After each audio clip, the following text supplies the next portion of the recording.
Une lettre de Paris.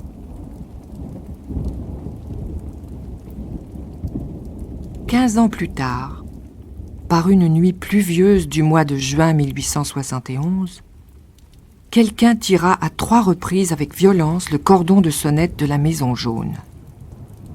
Les maîtresses de maison ouvrirent la porte à une femme massive et d'une pâleur mortelle qui portait un sac de voyage. Elle les regarda fixement, fit un pas en avant et tomba évanouie sur le seuil. Quand les demoiselles, effarées, la firent revenir à elle, l'inconnu s'assit et, les considérant encore de ses yeux profondément enfoncés, mais sans prononcer un mot, fouilla dans ses vêtements trempés pour en tirer une lettre qu'elle leur tendit. La lettre portait exactement leur adresse, mais elle était écrite en français. Les 2 sœurs se penchèrent ensemble sur les caractères et lurent ce qui suit. « Mesdames, vous souvenez-vous de moi? Ah, quand je pense à vous, mon cœur s'emplit du parfum du muguet sauvage. Le souvenir de l'attachement passionné d'un Français saura-t-il émouvoir vos cœurs et consentirez-vous à sauver la vie d'une Française? » La porteuse de cette lettre, Madame Babet Hersant, de même que ma divine impératrice, a dû s'enfuir de Paris. La guerre civile a fait rage dans nos rues. Les nobles communards qui se sont dressés pour défendre les droits de l'homme ont été écrasés et détruits. Le mari et le fils de Madame Hersant, tous 2 coiffeurs éminents, ont été tués. Madame Hersant a été arrêtée comme pétroleuse, qualificatif que l'on emploie ici pour désigner les femmes qui ont mis le feu à des maisons avec du pétrole. Et elle a échappé de justesse aux mains sanglantes du général de Gallifet. Elle a perdu tout ce qu'elle possédait et elle n'ose plus rester en France.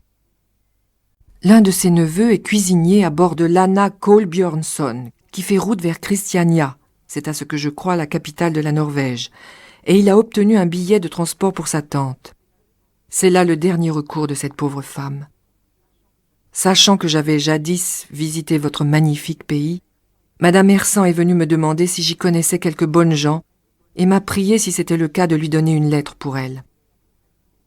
Ces mots « bonnes gens » m'ont rappelé aussitôt vos images, qui restent sacrées pour moi. Je vous envoie, Madame Hersant. En la recevant avec compassion, ayez une pensée de sympathie pour la France. Il y a 15 ans, mademoiselle Philippa, j'ai été désolée à la pensée que votre voix ne remplirait jamais la grande salle de l'Opéra de Paris. Quand je pense aujourd'hui à vous, qui êtes sans doute entourée par une famille joyeuse et aimante, et à moi-même, vieux célibataire grisonnant oublié par ceux qui m'applaudissaient et m'adoraient jadis, je sais que c'est vous qui avez choisi la meilleure part. Qu'est-ce que la renommée? Qu'est-ce que la gloire? La mort nous attend tous. Et maintenant, ma Zerline perdue.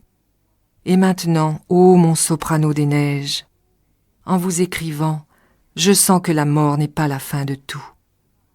Au paradis, j'entendrai de nouveau votre voix. Là, vous serez pour l'éternité la grande artiste que Dieu vous avait destinée à être. Oh, combien vous enchanterez les anges! Babette sait faire la cuisine. Daignez recevoir, mesdames, l'humble hommage de celui qui était votre ami autrefois. Achille Papin.